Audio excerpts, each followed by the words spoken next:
the Earth's true position in the universe, comparatively recent formation, present chemical condition, and approaching destruction by fire.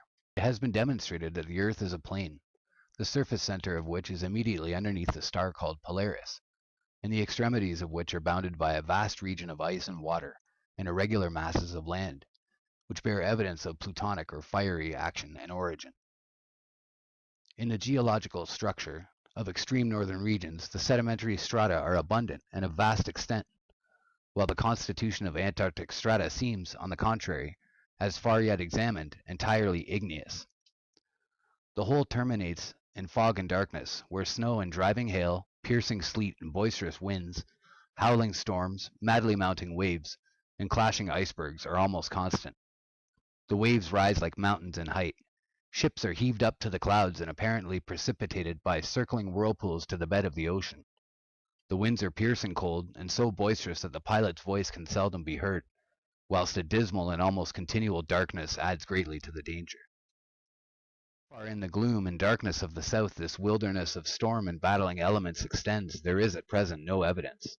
All we can say is that man, with all his mightiest daring and power of endurance, has only succeeded in reaching the threshold of this restless, dark, and forbidding region of the material world.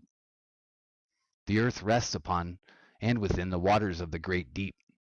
It is a vast floating island, buoyed up by the waters and held in its place by long spurs of land shooting into the icy barriers of the southern circumference. Geological researches demonstrate that it was originally a stratified structure, definite and regular in form and extent, and that all the confused and irregular formations observable in almost every part have resulted from internal convulsions. Chemical analysis proves to us the important fact that the great bulk of the earth, meaning thereby the land, as distinct from the waters, is composed of metallic oxides, or metals in combination with oxygen, and also with sulfur, chlorine, carbon, and other elements. When means are taken to remove the oxygen, it is found that many of these metallic bases are highly combustible. Experiments with electric and other subtle powers of nature render it obvious that all the elements of the earth were originally in a state of gaseous solution, or dissolved in the great menstruum of the material world, electricity.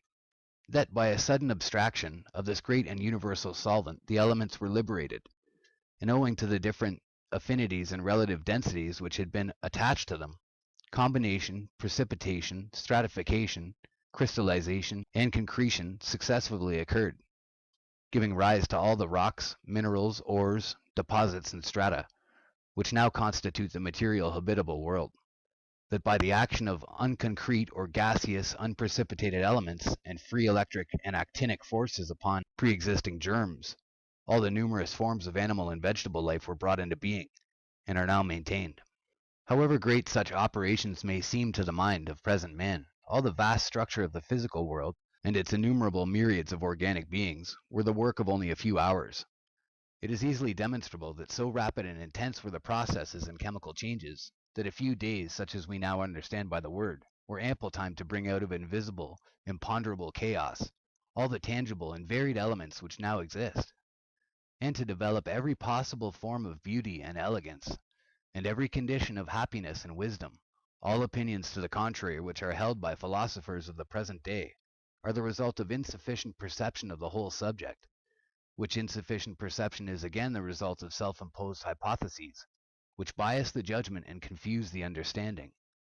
No man, however learned and accomplished he may be, is able to understand the simple processes of creative effort, unless he is himself a simple and humble observer of phenomena, free from the prejudices of education, and anxious only for a knowledge of the truth as it exists in reality, and not in desire and imagination. Not only is it readily demonstrable that the material world was brought into being rapidly, perfect in structure and fully sufficient in all its conditions, but that only a few thousand years have elapsed since it began to change in form and character. Mental and moral confusion followed by a decomposition in chemical and electric action, sufficient to ignite a great portion of the earth, and to reduce it to a molten incandescent state. Hence for ages the earth has been on fire, the volatile products of this internal fire being forcibly eliminated, and occasionally accumulating and exploding, have broken up the stratified formations and produced the irregular, confused condition which we now observe. Hence have arisen earthquakes, volcanoes, and other convulsions of nature. The products of volcanic action enable us to ascertain the character of the internal fire, and what are the elements concerned in the combustion. Some of these products are of a poisonous character, and being thrown out in immense volumes from craters in various parts of the earth, are dispersed by the wind and diffused through the atmosphere, often in such proportions as to act as deadly poison on both animal and vegetable life. Hence, blight and pestilence in various forms, destroying crops and inferior animals, and affecting numbers of human beings to suffering and death. When we consider the composition of the earth and its aqueous foundations, that it is a vast structure of metallic oxides, sulfurates, and chlorides, intermingled with immense strata of compounds of carbon and hydrogen, and that, as we have already shown, a great portion of the lower parts of the earth is in a molten incandescent state. The earth itself is an extended plain, resting in and upon the waters of the great deep, fitly comparable to a large vessel or ship floating at anchor, with its hold or lower compartments beneath the waterline, filled with burning materials. Our knowledge of the nature and action of fire does not enable us to understand in what way the combustion can be prevented from extending when these burning materials are known to be surrounded with highly inflammable substances. Wherever a fire is surrounded with heterogeneous materials, some highly combustible and others partially or indirectly so, it is not possible in the ordinary course of nature for it to remain continually in the same condition, nor to diminish in extent and intensity. It must necessarily increase and extend itself. That this is the case is corroborated by many phenomena. The total of volcanic action is greater than it has ever been since man commenced to observe and record his observations. As the fire is gradually increasing and creeping upwards towards the thousands of miles of veins and strata filled with carbonaceous fuel, it is not possible, unless the course of nature is arrested by some special interference, for the earth to remain in its present concrete condition. The day is not far distant, nay, even now at any moment some sudden convulsive upheaving of the fiery gulf below, until it reaches and lays bare some of the lower beds of hydrocarbon, which dip at various angles from the general strata, may set them on fire. The flames would then rapidly extend and the fiery action swiftly run along the various and innumerable veins of combustible matter, which ramify in every direction throughout the whole earth.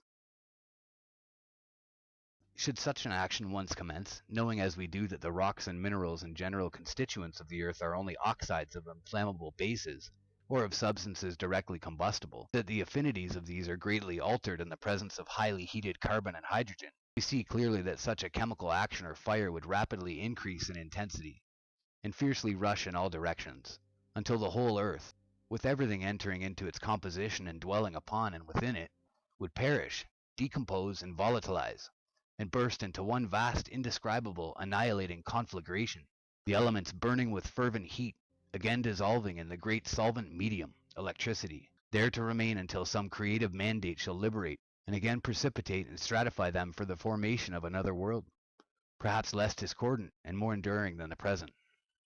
If we saw a number of persons on some huge raft, tossed up and down on the surface of the ocean, we should naturally feel alarmed for their safety.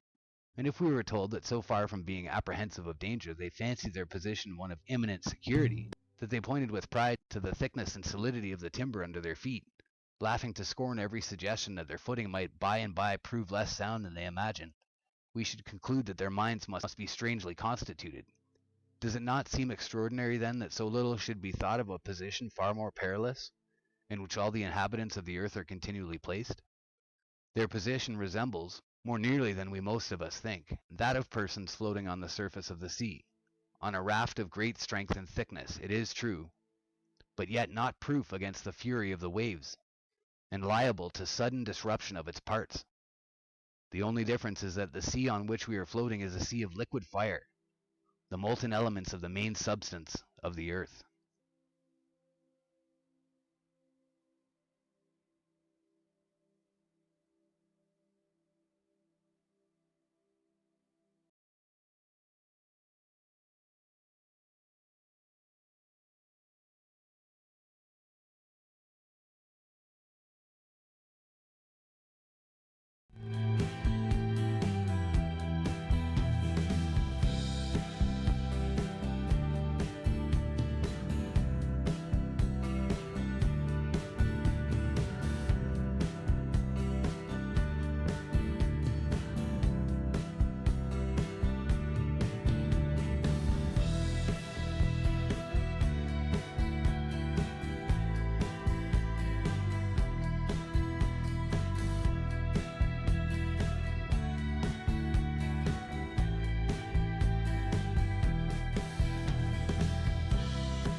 Hi guys, so welcome back to Flat Water, Flat Earth. It's been a little while since I've done the episode where I'm just talking to you from my own point of view as opposed to reading to you from a book. So today we're going to look at the Antikythera mechanism, and this is an interesting piece because many people use the Antikythera mechanism and discuss the Antikythera mechanism as a way of showing that ancient cultures had a high level of technology, and people use it as a mystery object in their top 10 lists of top 10 most amazing finds and devices, etc. So there's been a video on YouTube for some time saying, 3,000-year-old clock found underwater, 3,000-year-old timepiece found underwater. There's lots of different ways that you can describe this piece and this mechanism, this Antikythera mechanism and device. So, why am I talking about the Antikythera mechanism? Why is it? What does it have to do with flat Earth? Well, one other amazing thing about the Antikythera mechanism is that it itself proves Earth flat. After being found for many years, nobody could decode the gears in it and get it to work properly. I'll show you some of the photos here. I have to be careful for copyright that I don't play some of these people's movies, or it'll come up as a copyright problem. So I just have to show you stills. But there's this gentleman, and he's the one who finally cracked the Antikythera mechanism and determined how it functioned, what the gear ratio was for it. Before this, we had lots of X-ray technicians and lots of studies. People studied the Antikythera mechanism for a long time, for 30, 40, some odd years.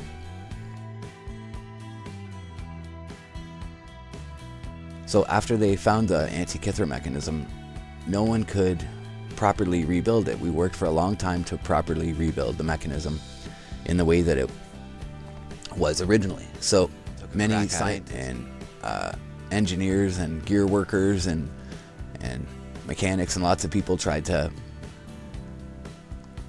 piece this thing back together.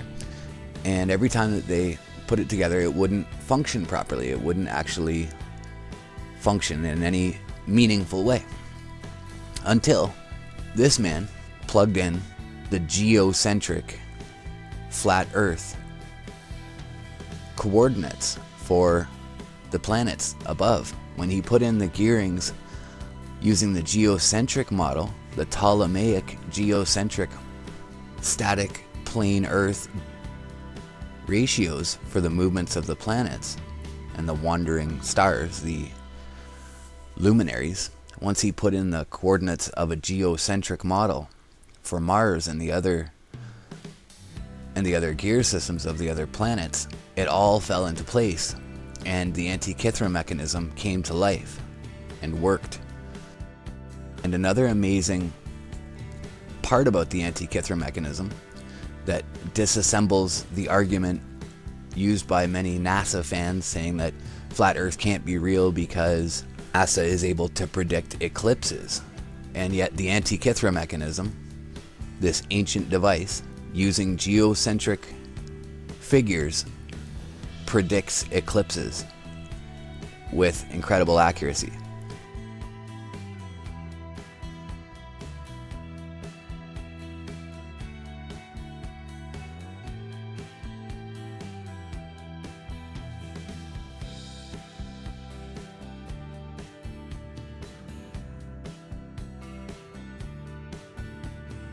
The Metonic cycle. So there's much more to discuss about the Antikythera mechanism that we've left over from some other projects, including Enoch, and also, the Earth, the flat Earth itself, and how old exactly is the flat Earth. another part of this topic, which is what turns it into such a large topic. The Metonic cycle is the cycle of the luminaries, the cycle of the bodies that move above the earth, that we call the wandering stars, the planets, the moon, the sun, and any other dark orbs or luminous bodies that are moving above our heads in the sky. So the Metonic cycle is the cycle of those movements and how often they repeat. So there are different versions of the Metonic cycle, and the most common description we have of it is that it's a 19-year cycle. At least that the longest portion of that cycle is 19 years, I should say. So this is a very complex topic, and this is where we can get into the Hebrew calendar and the Enochian calendar, and using the Metonic cycle and piecing that back together, we should be able to figure out, with the lunar eclipses, we should be able to figure out what year it is. So this is one of those things that it ties into all of our study, all the things that we've been studying here, including the Russian New Earth project, where they talk about the Russian teacher, the Russian researcher who has affected what's called the Scaliger timeline. The Scaliger timeline is the one that the Vatican put together supposedly using a king's list, using king's lists and history, all the best historical books that they have and access that they have, and then supposedly using again the Metonic cycle and the eclipses. So he says, I forget the guy's name, it's Leonid or Lenivin, something like that. You can find him in some of my other movies on Flat Water, my first few movies about the survivors and Flat Earth, and you can also find it at New Earth and other places about the Scaliger timeline. So the Russian researcher says that Earth is off by about 1,000 years, that the Scaliger timeline is off by about 1,000 years. And I would agree that we're off by quite a bit, and it could easily be 1,000 years. So this is something that we'll look further into. I'm looking at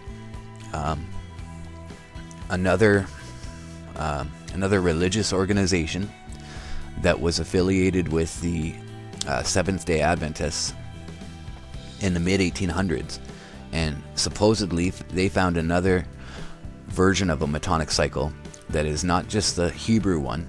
It's actually a modification of the Hebrew, and supposedly, according to them, it's more accurate than the Hebrew version of the Metonic cycle and version of the calendar. So it's something that I'm going to continue to look further into, and I'm going to have to develop I'm going to develop something up out of that. So we'll look forward to that. Don't be looking for that in the next few weeks or in the next few days.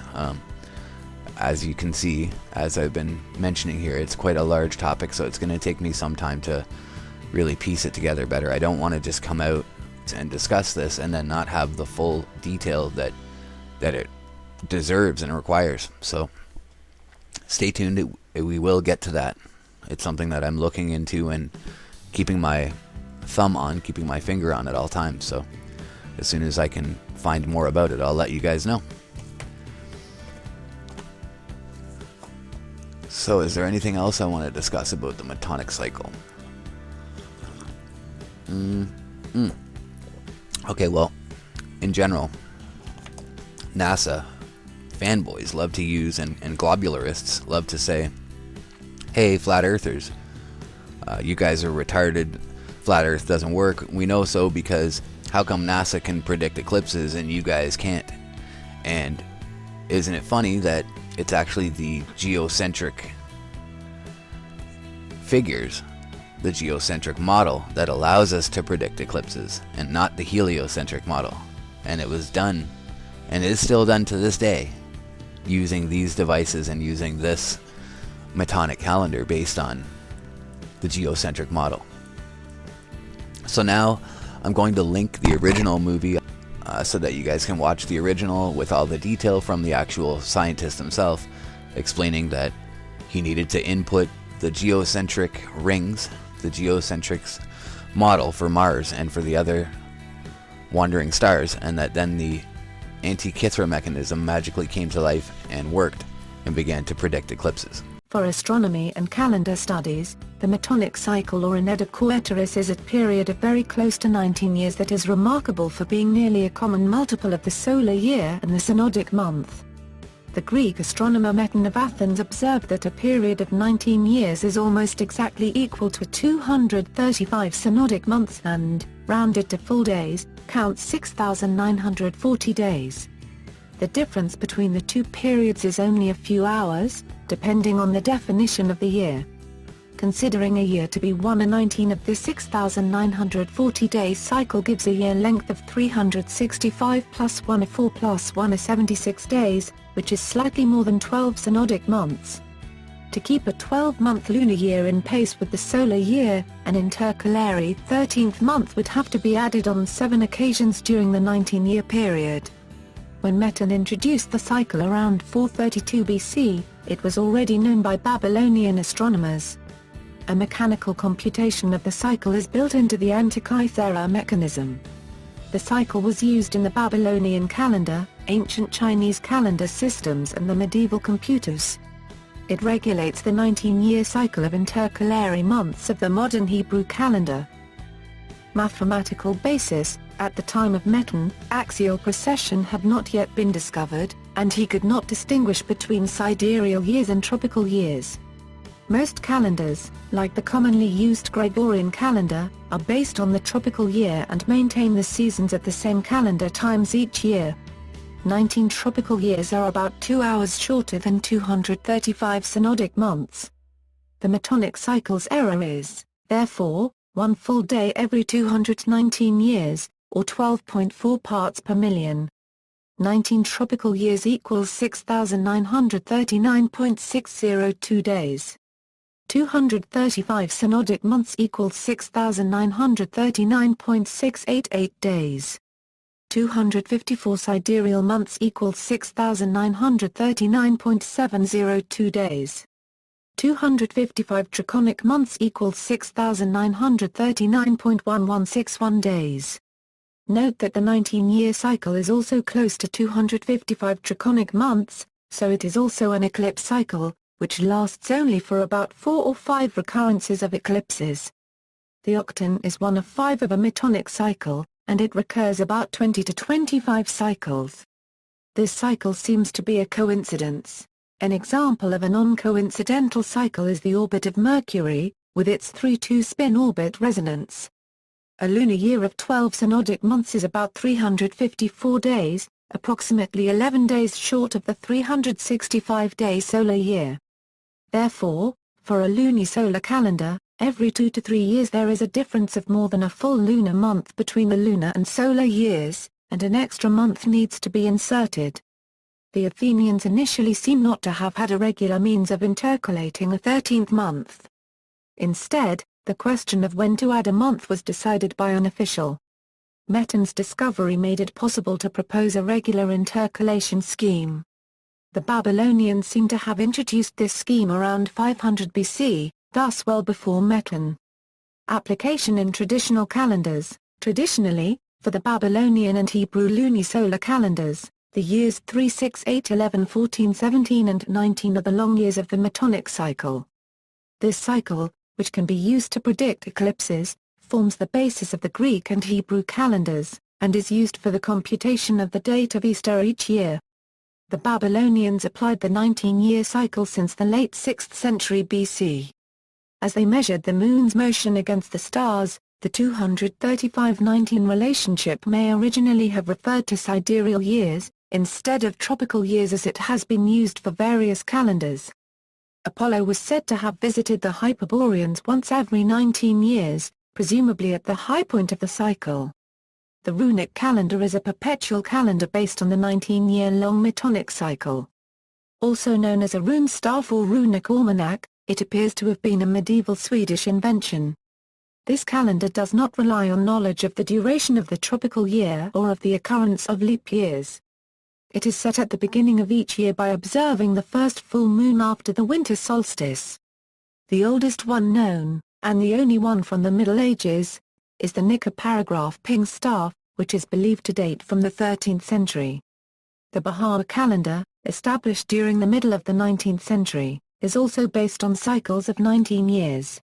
Further details: the Metonic cycle is related to two less accurate subcycles, 8 years equals 99 lunations to within 1.5 days, that is an error of 1 day in 5 years. And 11 years equals 136 lunations within 1.5 days, that is an error of 1 day in 7.3 years. By combining appropriate numbers of 11-year and 19-year periods, it is possible to generate ever more accurate cycles. For example, simple arithmetic shows that 687 tropical years equals 250,921.39 days. 8,497 lunations equals 250,921.41 days.